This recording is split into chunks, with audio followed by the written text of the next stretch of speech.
The Philippine Academy of Family Physicians Incorporated and Santa Ana Hospital, in partnership with Santa Ana Hospital Department of Family and Community Medicine, proudly presents this year's theme of the World's Family Doctors Day, Family Doctors, the Heart of Healthcare, which recognizes family physicians at the core of the healthcare system. Bilang isang manggagamot ng pamilya, mayroon akong pribilehiyo na maging unang punto ng pakikipag-ugnayan sa aking mga pasyente. Responsable ako sa pagbibigay ng komprehensibo at holistic na pangangalaga sa lahat ng pasyente sa lahat ng edad, mula sa kanilang pagkasilang hanggang sa kanilang pagtanda. Pillar 1. Continuity of Care. Ang family physician ay nagbibigay ng komprehensibo at pagkalinang may malasakit sa lahat ng mga pasyente. Simula sa mga sanggol hanggang sa mga nakakatanda, malaki ang kanilang tungkulin sa pagtaguyod ng kalusugan at paghadlang sa pagkakaroon ng sakit sa pamamagitan ng regular na check-up, health screening at pagpayo sa malusog na pamumuhay. Isa sa mga tungkulin ng manggagamot ng pamilya ay ang magbigay serbisyo sa pangunahing pangangalaga. Kabilang rito ang pagsusuri, preventive screening, at ang pag-aalaga sa mga malalang sakit katulad ng diabetes at hypertension.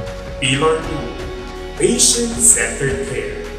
Naiintindihan ng mga family physician ang kahalagahan ng pagbuo ng matatag na samahan sa kanilang mga pasyente at sila ay nakatuon na magbigay ng makataong pagkalinga.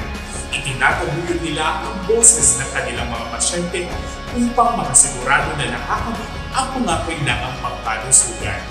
Pillar 3. Integrated Care. Mahalaga ang ginagampanan ng family physician sa pakikipag-ugnayan sa ibang mga ospital, espesyalista at iba pang nangangalaga sa kalusugan ng mga pasyente.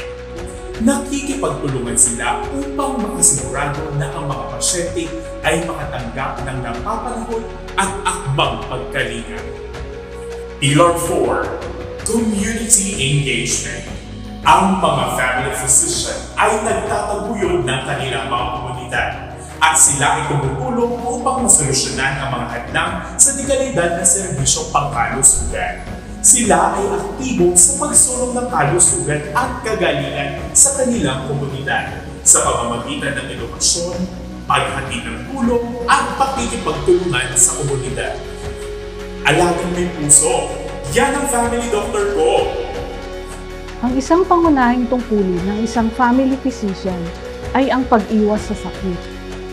At ito ay nakapaloob sa tinatawag na primary health care. May 3 level of prevention. Ang una, ang isang tao ay wala pang sakit.